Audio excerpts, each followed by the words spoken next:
Hello my lovelies, how are you? Hopefully this is working. You have to excuse the slight chaos today. I have the Scout dog here and he is in and out like no one's business. Josh is poorly, he's trying to sort some tea.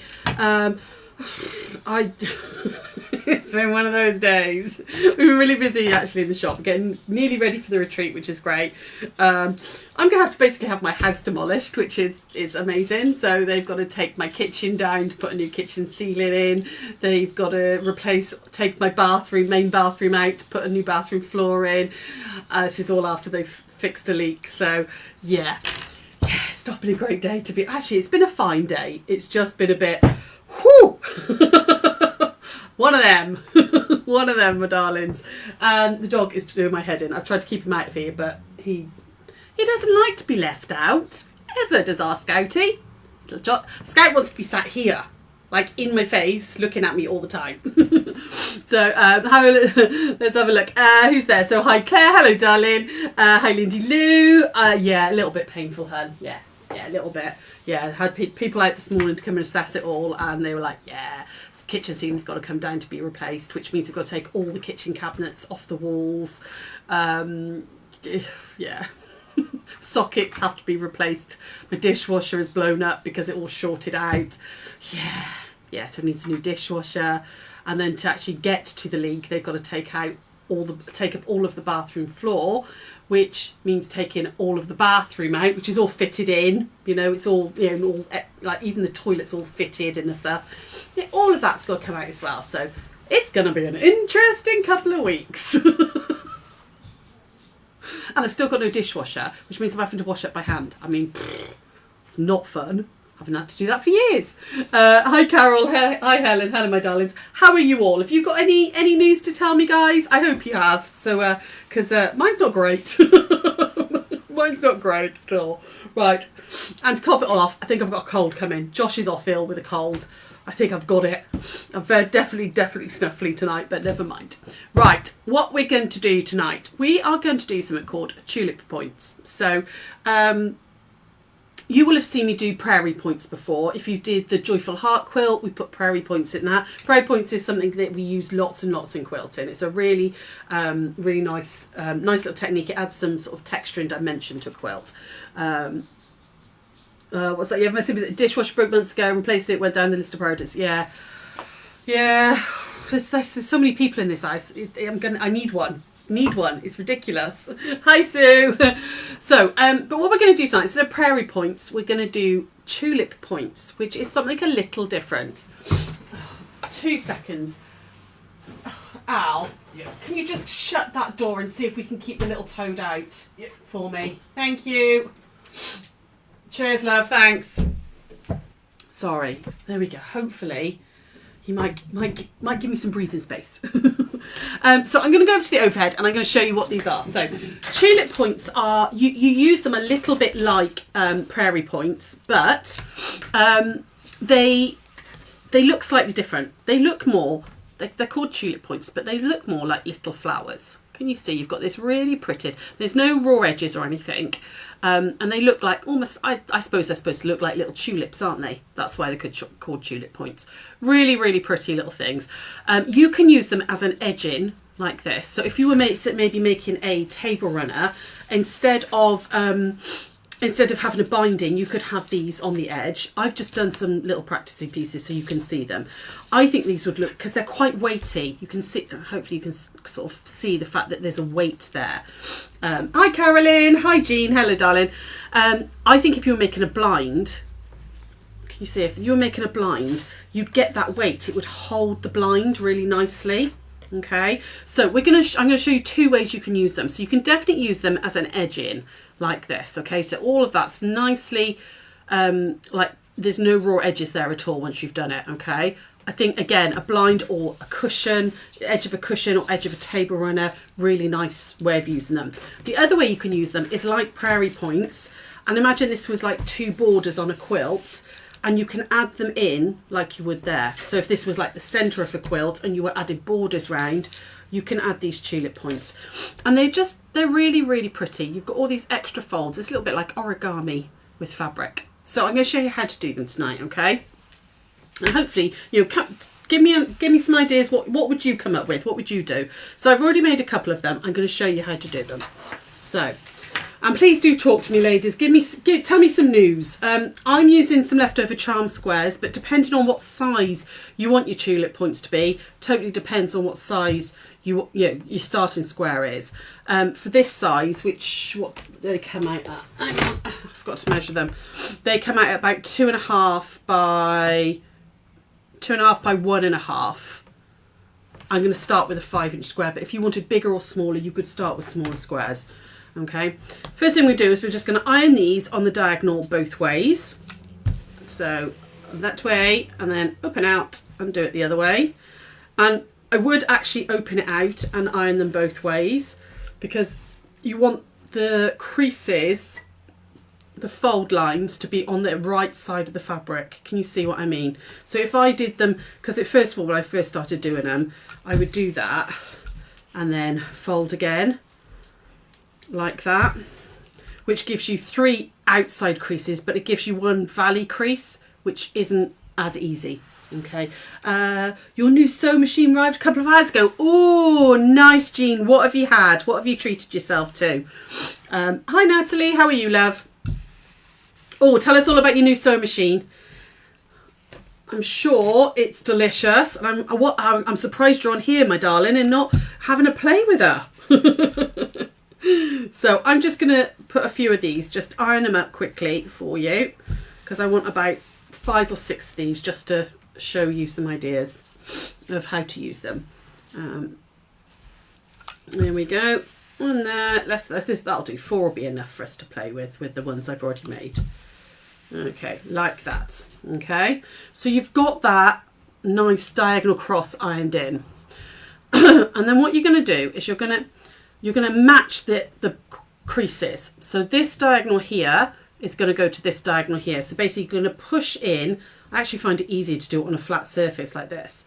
Push in there and make those creases match up. Okay. And then press again. I'll do it on all of them so you can really see.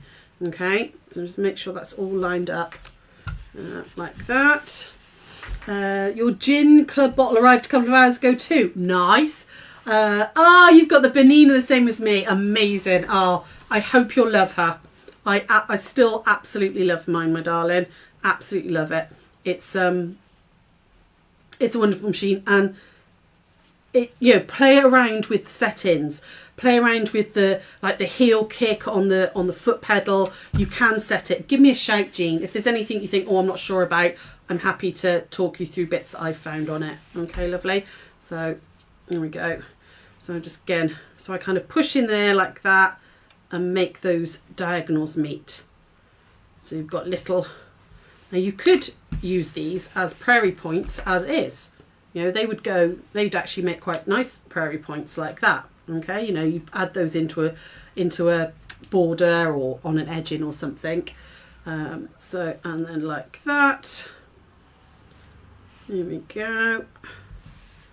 There we go. Right. So first things first, prep them all like this. Okay, so however many you need, you want to prep them. And then I found it easier to make some marks on this rather than trying to guess where I needed to go. So I'm going to measure in an inch down from the top, like that. So from that top point, centre point, I'm going to just make a little mark on the inch line on both sides, either side of the point. So inch down like that and make a little mark like that. Okay. And now we're going to do some folding. So it's origami. Hi Leslie, how are you, love? Right. So on that inch mark, I want to fold. I'm just using the top bit. Okay. I'm going to fold in like that. So just fold it on that inch mark, keeping this nice and straight here. Press that in. Okay, like that. Doesn't matter if that mark disappears, then you don't need it anymore. And after a while, you'll get to sort of guess the inch as well. Okay, and then I'm going to do exactly the same on this side. Okay, like that. Folded it in and press. Okay, I'm going to let it flip out so that I can just get rid of that little bit of excess there. Okay, So that little bit that was sort of folded over here. And you can see there's a little bit that's in line with this line here. So I'm going to get rid of that too. There. Okay.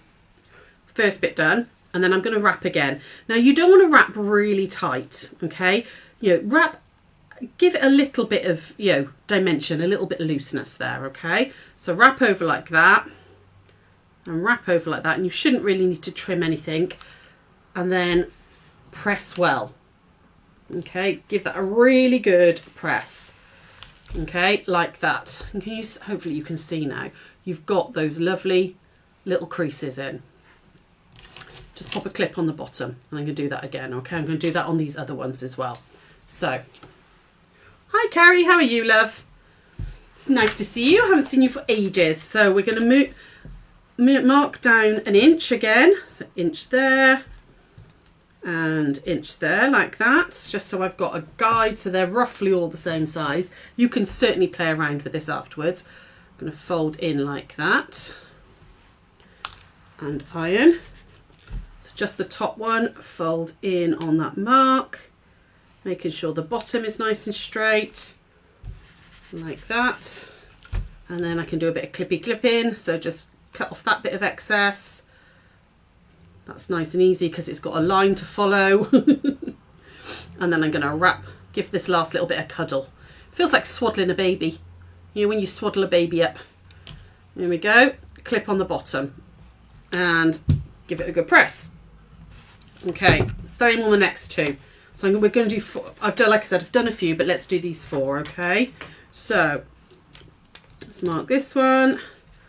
And that one. Let's do the same here. And do these two quickly.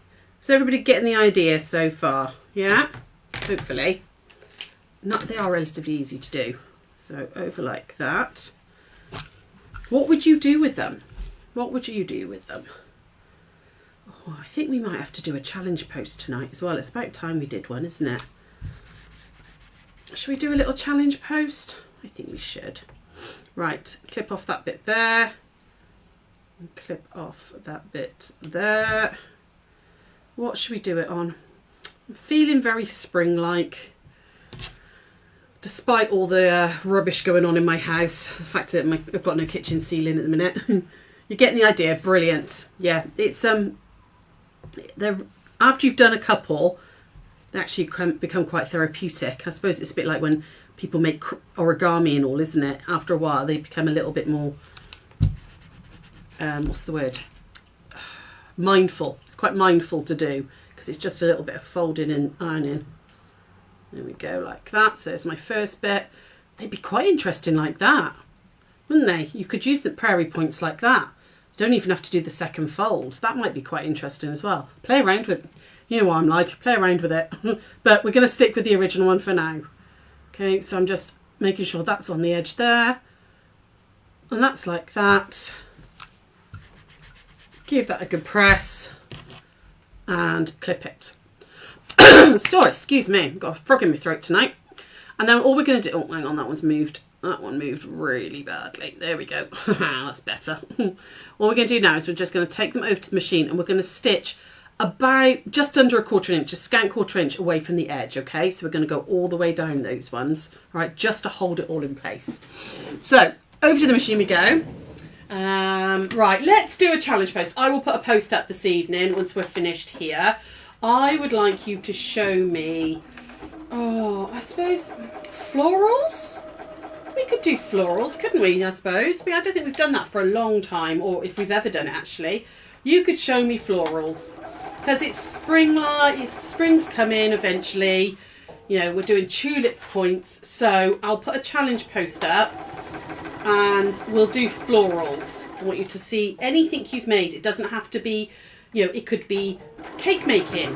It could be crochet, it could be knitting, it could be quilting, it could be cross stitch, any sort of craft, and you know, paper craft, whatever you like. Okay, so I've just stitched down those chain piece steps, stitched them all down. Over we go again. I will put a challenge post up and I will pick a winner next Tuesday to do something fun. Okay, well, I'll find something lovely for you, lovely and spring-like for you. I'm trying to encourage the sunshine into our lives. Right, I've just clipped those all apart. Okay, I'm going to keep 3 for one method and these 3 for one method, and then these 3 for the other. So we're going to start. I'm going to show you how to do it where if you want to use it as an edging, where it's all totally enclosed, all really nice and neatly. I want to make a blind and put these on the bottom of the blind. I think a pure white blind with just that splash of colour all the way along it would look really, really pretty. I want to have my new kitchen, obviously, now, because I'm going to have to redecorate as well. Right. Whatever you would make, however many you want width-wise, okay, in this method. We're just doing a few just for you to show. I'm going to mark a line which is 1 inch up from the edge. 1 inch? 1.5, sorry. 1.5 inches up from the edge. Was it 1 inch? 1 inch? Hang on, let me just measure that. I can't remember now, my brain's gone. 1.5, it was 1.5. I was right the first time. Draw a line, okay? So imagine if this was a blind, this would be like up here would be the top of your blind, however big and however wide. Just make a mark of some sort, 1 inch, 1.5 inches up from the bottom. What you're going to do then is you're going to put these face down all the way along. Okay, so I've got the raw edges on that line into the fabric. So this is eventually going to be like my hem, and you want to put them face down. And what I mean by face down is obviously this is the bit that I want to see, that lovely pleated bit. So that's going to go face down. Okay, and you're going to line them up on this edge like that. Pin them in place. Okay, so pop a pin in just to hold them at. Hang on. Butt them right up together. Okay, is that the rat bag? Oh yeah. Sorry, I thought that was the dog trying to come back in. Because he can open doors. He stands up against them and hits them with his paw to open doors. He's such a little bugger, he really is. Right, you would pin them all in place, okay? Face down. And now we're going to stitch again, 1/4 inch all the way along to get them held to the fabric. So back over we go. Now this is thick, okay? You've got a lot of thickness there, and if I was say making a blind, I might have. Oh, why did it do that? Hang on, sorry, 2 seconds. Did something strange then. Go slow. This machine will handle anything thickness wise. If yours is a little bit more temperamental with thickness, put a denim needle in, okay, and adjust your stitch length just a little bit, okay, or put your walking foot on, but definitely put a jeans needle or a denim needle in. It will make a difference. Okay, so I'm going to stitch all the way along, and just to attach these to whatever piece of fabric I'm doing. I think this would look really pretty. He's a clever beagle. They ain't stupid. Yeah, he's really not. I mean, he's lovely, and he's got the softest ears in the world, but he's so naughty. He's so naughty. He will get into everything. He can open doors. He's a nightmare. So I've just stitched all the way along there. Okay, what I'm going to do is this is going to create a hem. So we're going to take that all the way down to the edge like that and press. So this is the bottom of whatever it is you're making, whether it was like I said, table runner. What would you make with this method? I want some ideas, guys. And then we're going to fold it up and over like that. Okay. And again, give it a good press. There's a lot of pressing in this one. Okay. I think they would be, I think they'd be cute on a cushion. I think they'd be really lovely in the garden. You could make like sort of, I was going to say almost like bunting, but like if you were making like a table run or something out in the garden, I think it'd be really, really pretty for that. Or even things like if you had like a wicker basket. Oh, imagine if you had like a wicker basket you wanted to line that with like the wicker here. Do you imagine that would be up, in and out, or like a bread basket, so you can put it into the basket and take out. Be really pretty. Just think it's a really cute edging. What would you do, guys? Come on, you're all very quiet tonight. Talk to me, please. Can't leave me to do all the talking. Once you've folded that over, so I've folded it over and then fold it over again. So I've got like a double hem. I'm then going to stitch about 1/8 of an inch all the way along, okay, on this edge to enclose all of that. There we go. Don't get me on Beagle ears. They're gorgeous. And yes, my daughter's Beagle got the tumble dryer open.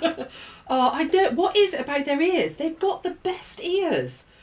And I'm not surprised. Does he eat socks, Carolyn? Does your daughter's Beagle eat socks? Scout loves a sock. He's absolutely obsessed with them. He will literally eat them whole. And not just tear them apart. He eats the whole thing. He's crazy. We actually think he's got like, is it called Prada Willis, is it? When you can't stop eating and they like will literally eat anything. I think he's got something like that. It would look pretty in a different edging to quilt. Yeah, absolutely. It would look really pretty as a edging for a quilt. Yeah, I mean, I think that's what it's traditionally made for, but I think there's lots of other things you could do with it. So all I've done is just stitch down now to enclose them. Okay, obviously at the moment they still look like they're the wrong way round. However, one last little step on this method is that I'm going to flip it up like that, okay, and press again. And then we're going to do one more row of stitching. Now I like to stitch from this side, from the back, because I can really see that line to follow. Can you see, like that? And I'm going to do one more line of stitching along there. I'm definitely going to make a new kit. Oh, I've got hiccups, sorry. A new kitchen blind, and I'm going to do these on the edge of it. I think it would look really, really pretty, really cottagecore. And then we're going to go down there, okay? Over. What's that? Socks are his thing. He's not so bad now. Kills toys. Yeah, Scout's still all about the socks. Joyce, you'd put them in the band at the top of the bag. Oh, that's a nice idea. Oh yeah, I like that idea. Hang on, wrong way around. I want to do it this way. That's much easier for me to do.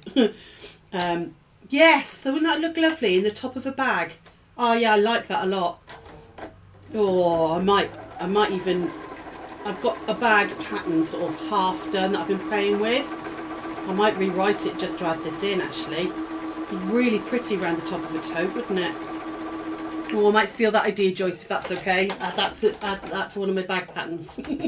Right, back over we go so you can see. Okay, there we go. So you can see I've stitched all the way along like that. It's all nice and neat in there. It's all enclosed. You've got no raw edges, but you've got a real, I know you can't, it's really hard to see, but you've got a real weight, because they're weighty. They really do like hang. Let me come over here, back over here a second. Okay, so they really do hang. You know, there's a weight there, which I think if I was making a blind, you know, like one of those really nice Scandinavian type blinds, you know, what are they called, where you, not a roller blind, what are the Scandinavian ones called, where you just have a one loop in them like that? You know, how pretty would that be? Really, really cute. Okay, so that's one way we could get it. Bunting to go around a parasol. Oh, that's nice. Round a storage basket. Yeah, I definitely think round the top of a storage basket. Have I got... haven't got anything here, I don't think. Oh, I suppose, yeah.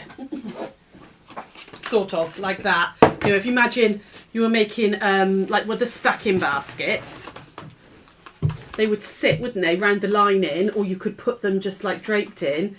They would sit really prettily round the edge of like the, you know, our stacked basket patterns where you make the three.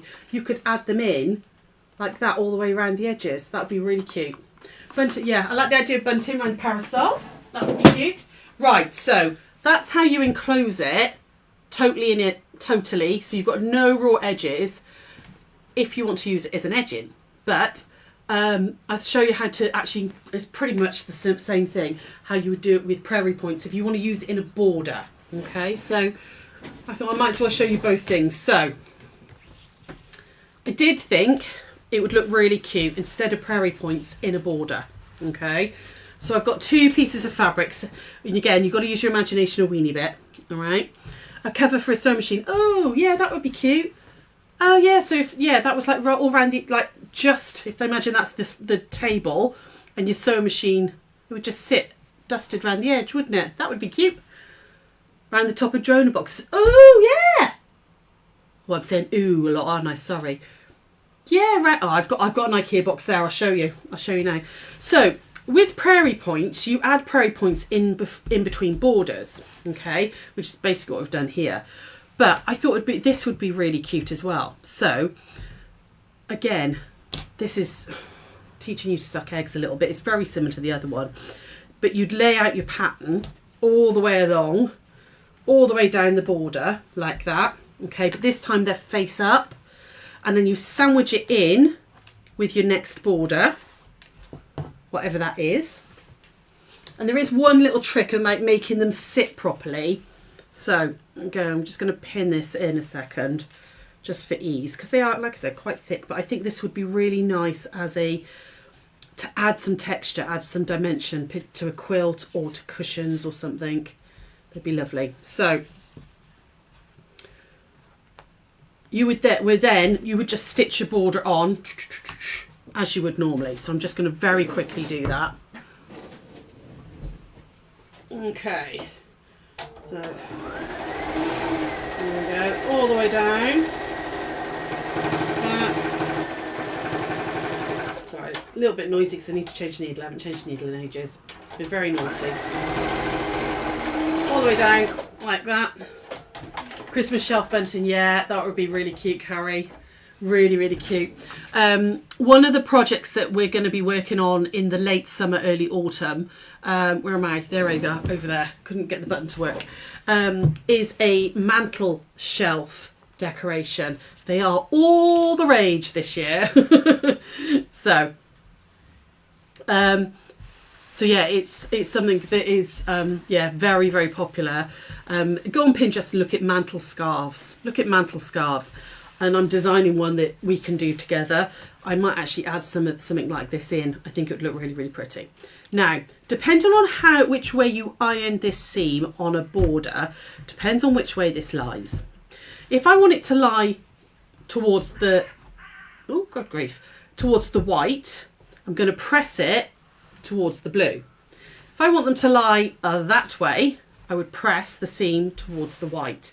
Now I don't want them to lie that way because that's the back of them, but it's just the same with prairie points. Whichever way you press the seam is whichever way these will lie flat for you. So because I want them to lie that way, I'm going to press the seam towards the blue like that. They'd be cute on like little like project wallets and stuff as well, because then you could keep your clips on them. You know, they'd be something like that. You could, you know, put clips in all on them as well on project wallets. You're then going to top stitch because you want them to be able to stay like this. So you have to top stitch this in. Okay, so you're going to top stitch all the way down and that will hold them facing the right way. So back over we go. Just very quickly, just top stitch this into place.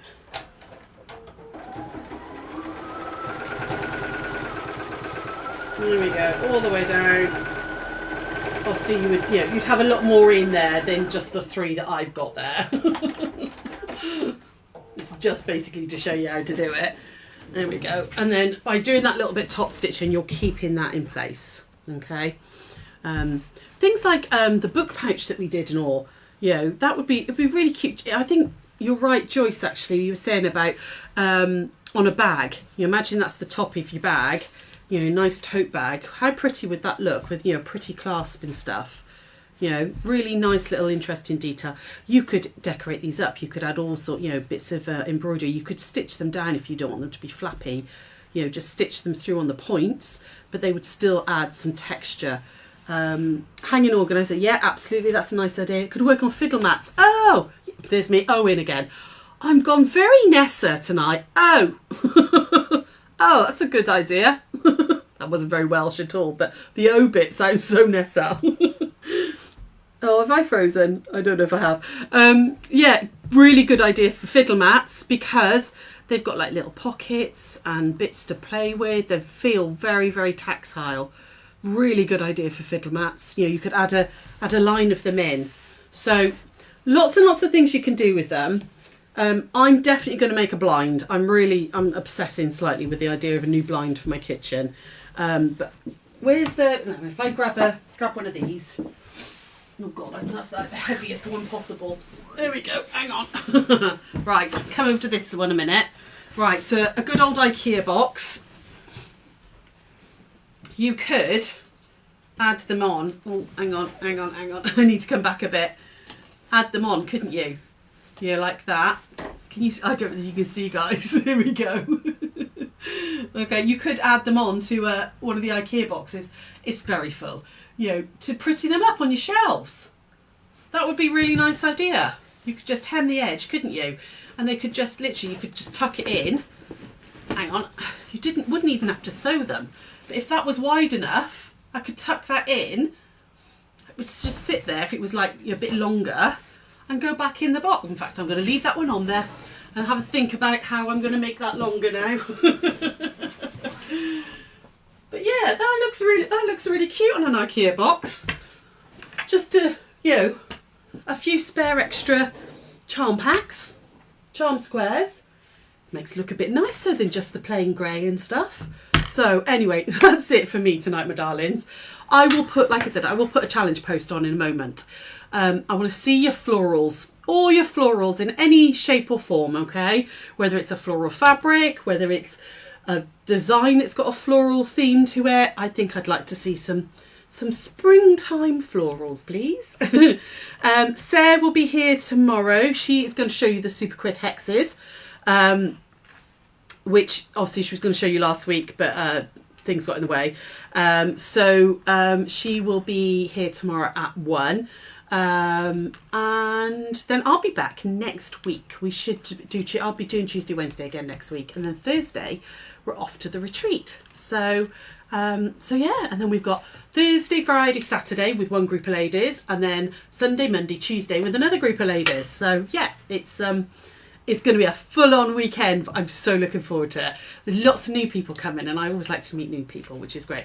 Not that I don't like meeting all you old ones, not old ones, but regular ones before you start caroling. I'm looking forward to seeing you, love, okay? But no, it's really sort of psyched for it this time. We are in the process of trying to find another date and another venue for a 5th retreat as well, in a different location, so that other people might find it easy to get to us. Anyway, you're looking forward to it too. Yay, Jean! So yes, I'd be able to show you all the bits on your new machine. You'll probably have learnt it all by then anyway. But anyway, won't see you tomorrow. Sarah will be here tomorrow. I'll put the challenge post up now. Have a lovely weekend, guys. I'll see you next Tuesday. Take care. Bye.